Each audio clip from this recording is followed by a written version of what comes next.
My name is Kayla Fair, and I'm here with my co-host Jenna Vaught and Savannah Stanton, reporting from Channel 16 News. Today we are giving you the latest on people and empires in the Americas. Hi, I'm Kayla Fair, and I'm going to talk to you about the North American Anasazi. They're a group of people who lived in the American Southwest. They influenced the Hookah Camps. They lived in the Four Corner regions, where in the present day are Utah, Arizona, Colorado, and New Mexico. The Anasazis built very impressive cliff dwellings such as the ones at Mesa, Colorado. The first building they built was the pueblos, which are made of clay and stone. One of the largest pueblos began around 900 AD. It was called Pueblo Bonito. In English, it meaning beautiful village. Its construction required high degree of social organization. The building structure were that the windows were small to keep out the burning sun. In addition, a number of underground ceremonial chambers called kaivis were used for a variety of religious practices. Lastly, the Anasazis, many of the pueblos were abandoned around 1200. The Pueblo people continue many customs. The Anasazis relied on human labor to quarry sandstone from the canyon walls and move it into seats. They built impressive cliff dwellings such as the ones at Colorado. They also influenced Hookah Camp. They built impressive cliff dwellings such as the ones at Colorado. Hi, my name is Savannah Stanton, and I'll be talking to you about the Mayan culture in Central America. The Mayan civilization started to develop in the middle of Mesoamerica. It was surrounded by the Yucatan forest. The Mayan homeland stretched all the way from Mexico to northern Central America. The Mayan people began to learn about the Olmec people's way of life.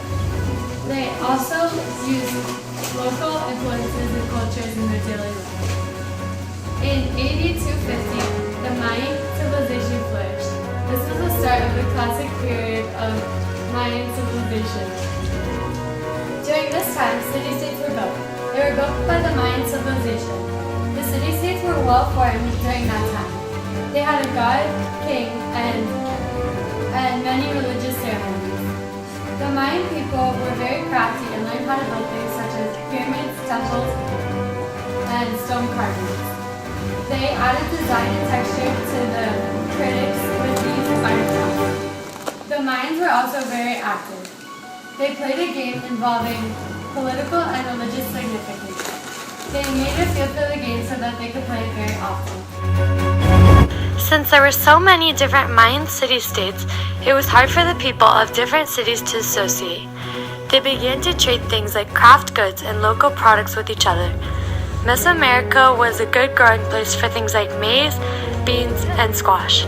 These foods were the basis of Mayan life because that is where they got their food. The Mayans practiced planting on raised beds above swamps and hillside terraces. With all this farming and population growth, the Mayan culture grew drastically.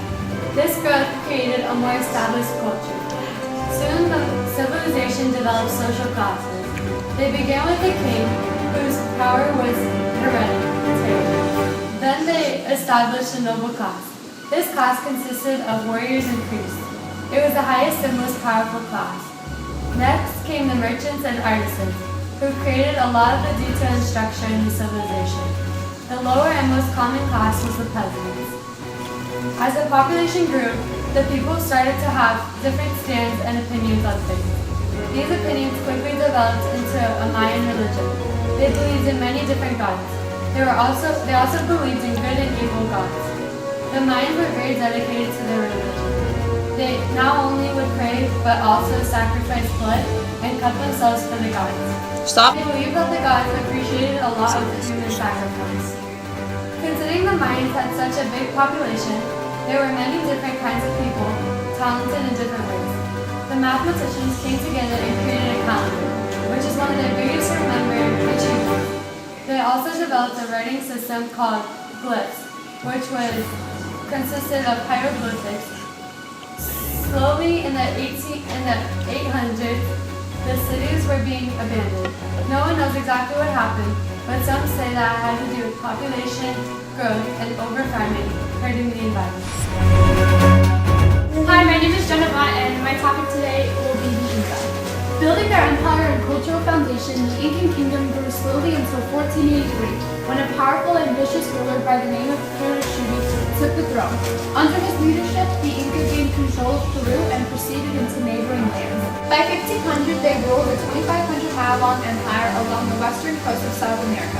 The Inca referred to their empire as the land of the four quarters, which included about 80 provinces and was home to about 16 million people. The Inca had a powerful military and used force only when necessary. To control their empire, rulers divided their territory into manageable units governed by a central bureaucracy.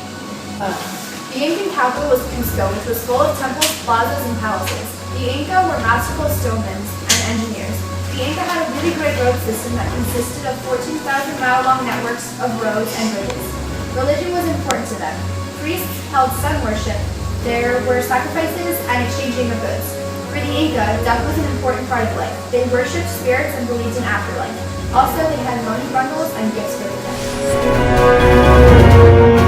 The mummies were bundled with offerings of the food, tools, and precious items to help them in afterlife. These mummy bundles were then buried or put into above-ground tomb to be worshipped. Mummies have been found from many different social classes in all of the dead, their natural deaths. About 40 of the large mummy bundles are topped with the false heads known as false cabezas. Such heads, some covered with wigs, were known to be attached to mummy bundles that encased members of the Incan elite. After recovered with the mummies were 50,000 to 6,000 artifacts, from the personal and valuables to food and everyday utensils.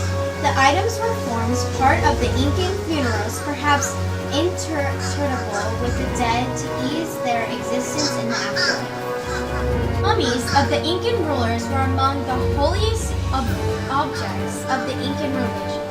The mummies were actually treated as if they were still alive. They had servants, maintained ownership of their property, were controlled of oracles. Some Incan mummies have been found in high mountain peaks in the Andes. These mummies were human sacrifices. Introducing the brand new calendar. This device was created by our very own Mayan mathematician. There are many purposes for the creation of the new calendar. We believe that this device will help you make lifestyles a lot easier and less stressful. Since we believe that time is a burden carried on the back of God, we must use all the time we have in the year. The calendar device can be helpful in many ways. You can write down important dates with stones so you won't forget. You can also use the calendar to trace the seasons to know what is a good time for farming and planting. The calendar shows new times for attacking enemies and crowning new rulers, so you can do the same cycle every year. It's on sale now! Hi, my name is Jenna Vaught, and I'm going to be talking about the Incan mummies. In the Inca culture, death was an important part of life. They worshipped spirits and the bodies of the dead. They also embalmed the dead. The mummies were from different social classes. The Incan ruler mummies were valued above all others. These mummies were treated as if they were still alive. One of their costumes were mummy bundles. These were cool bundles that consisted of food offerings, tools, and precious items to help them in their afterlife. The Inca sometimes put mummies in underground tombs called chulpas. The mummy's descendants would bring food offerings and precious goods to honor them.